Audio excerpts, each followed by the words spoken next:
Jadi pemirsa, ketika masuk ke Candi Cetho ya, nah ini diharuskan memang untuk memakai ini apa namanya Pak? Sabuk apa Pak? Sabuk kain itu.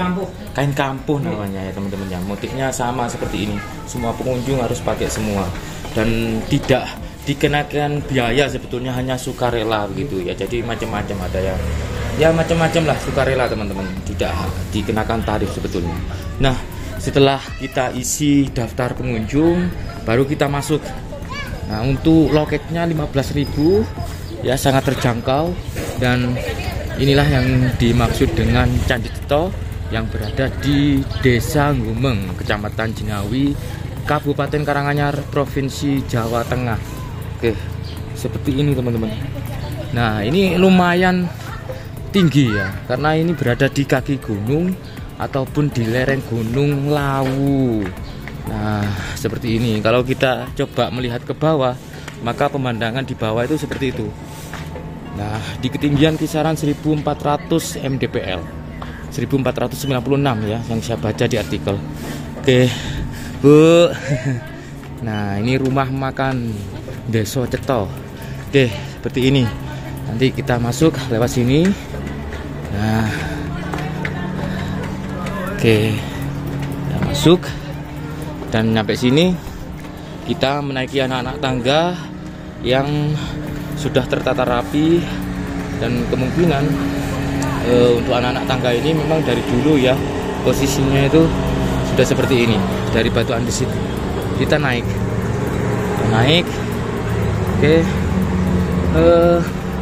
lumayan ngos-ngosan, tapi kita harus tetap semangat untuk menikmati karya dari leluhur Nusantara yang berada di Jawa Tengah ini. Jadi Candi Cetho ini dibangun di kisaran 1396 atau 1475 Masehi, berdekatan dengan Candi Sukuh ya, kisaran 30 km lah. Dan di sini kita sudah dapatkan ada arca. Nah, arca ini menggambarkan tentang sosok tokoh pewayangan begitu, karena Candi Cetho ini memang khas sekali untuk semua apa yang ada di dalamnya, ornamen ataupun pola-pola dari reliefnya itu menggambarkan Nusantara teman-teman. Nah, seperti ini. Oke, ada dua sosok laki-laki dan perempuan yang sedang bersimpuh begitu duduknya ya. Nah, seperti ini teman-teman. Namun sayangnya untuk di bagian wajahnya yang sebelah sini itu sudah hilang setengah. Tuh, gitu. Nah, ini pakai keben teman-teman. Jadi menggambarkan tokoh ataupun orang-orang di zaman kerajaan yang khas dengan kejawen atau Jawa, orang-orang Jawa. Nah, oke, dari sini kita coba naik lagi untuk menuju ke ruang berikutnya ataupun halaman berikutnya. Dan ini sama, tetap naik begitu. Nah, seperti ini. Oke.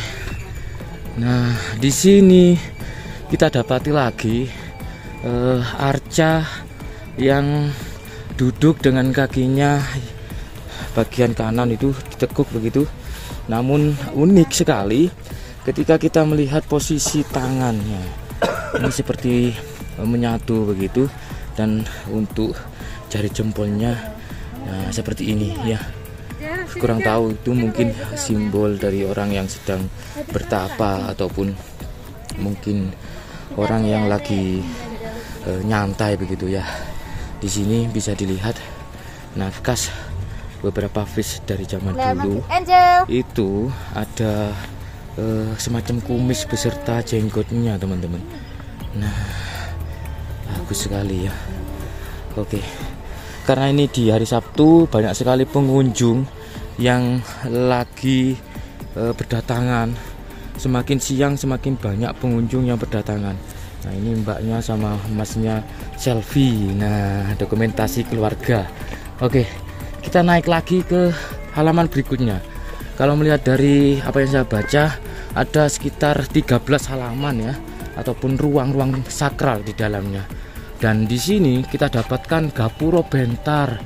Nah, untuk besar ataupun tingginya hampir menyerupai gapura bentar yang ada di Wringin Lawang, Trowulan, Mojokerto, Jawa Timur, teman-teman. Tetapi kalau di sana itu semua materialnya terbuat dari batu bata merah, tapi kalau yang di sini ini terbuat dari batu andesit. Dan memang ada kemiripan dengan beberapa struktur bangunan Kerajaan Majapahit. Karena memang Candi Ceto ini ya dibangun di abad 14 atau kisaran tahun 1396 Saka ya, atau 1475 Masehi, yang pada waktu itu sudah di masa akhir Majapahit, sehingga dikaitkan dengan Kerajaan Majapahit. Kita akan naik, teman-teman. Kita akan naik. Nah, Masya Allah, dari sini saya akan merasakan begitu sensasi seperti masuk ke sebuah istana, atau sensasi seperti masuk ke sebuah kerajaan masa lalu. Masya Allah. Nah, bisa dilihat ya. Jadi di sini kita bisa merasakan suasana kerajaan di masa Majapahit, teman-teman. Luar biasa. Oke, kita akan terus naik. Nah, nyampe sini untuk struktur tanah semakin meninggi karena memang ini punden berundak atau punden yang bertingkat. Jadi nyampe sini ada beberapa halaman. Nah, ada juga seperti gundukan begitu. Nah, seperti gundukan, dan terdapat tulisan di atasnya, dilarang naik ke atas tanggul. Di dalamnya masih terdapat struktur batu candi. Artinya di dalam sini masih ada bangunan ataupun struktur bangunan candi. Nah, di dua gundukan tanah ini, teman-teman. Nah, dan di sini kami dapatkan arca sosok perempuan yang tangan kirinya dia ke bawah, sedangkan tangan kanannya dia menyiku ke dada, memakai sabuk. Nah, seperti ini, makanya kemungkinan ada kaitannya juga dengan istilahnya itu syarat ketika masuk ke Candi Ceto kita harus memakai kain yang diikatkan ke pinggang, seperti pengunjung-pengunjung yang lain semuanya kainnya diikatkan ke pinggang. Nah, karena di sini kita dapatkan lagi, teman-teman, seperti ada keserasian begitu ya dari kita pengunjung dengan bentuk ataupun posisi ataupun busana arca yang ada di sini. Nah, oke, kita coba lanjutkan perjalanan kita untuk lebih dekat lagi ke ruang sakral ya. Nah, di sini ada gundukan tanah lagi yang tetap tidak boleh naik ke gundukan tanah karena memang ada struktur bangunan kuno di dalamnya. Dan bisa jadi apa yang ada di depan kita meskipun hanya gundukan tanah, ketika direkonstruksi ulang ataupun ada ekskavasi begitu atau disusun dalam bentuk aslinya, maka tidak jauh berbeda dengan bangunan yang ada di sini, teman-teman. Pastinya ada dua bangunan yang serupa yang menjadi tempat ritual ataupun sembahyang ya. Nah, seperti ini. Di situ ada orang-orang yang masuk melakukan ritual penghormatan terhadap leluhur. Nah, bangunannya sama. Yang jelas di sini masih utuh. Kalau di sini mungkin sudah runtuh. Karena kita dapatkan struktur yang ada di bawahnya itu untuk posisi luasnya itu mirip begitu, sama dengannya di sana. Untuk bangunan atap yang di atas itu merupakan bangunan baru yang dibuat di kisaran tahun 60-70-an dengan konsepnya memang seperti di Bali begitu ya, menggunakan atap ijuk ya. Nah, oke, kita akan naik lagi. Kita naik lagi. Nah, semakin tinggi saudaraku untuk posisi latar ataupun halaman-halaman di sini itu ketika nyampe sini semakin tinggi. Nah, di sini kita dapatkan arca yang kepalanya sudah hilang. Nah, di sini teman-teman, kepalanya sudah hilang.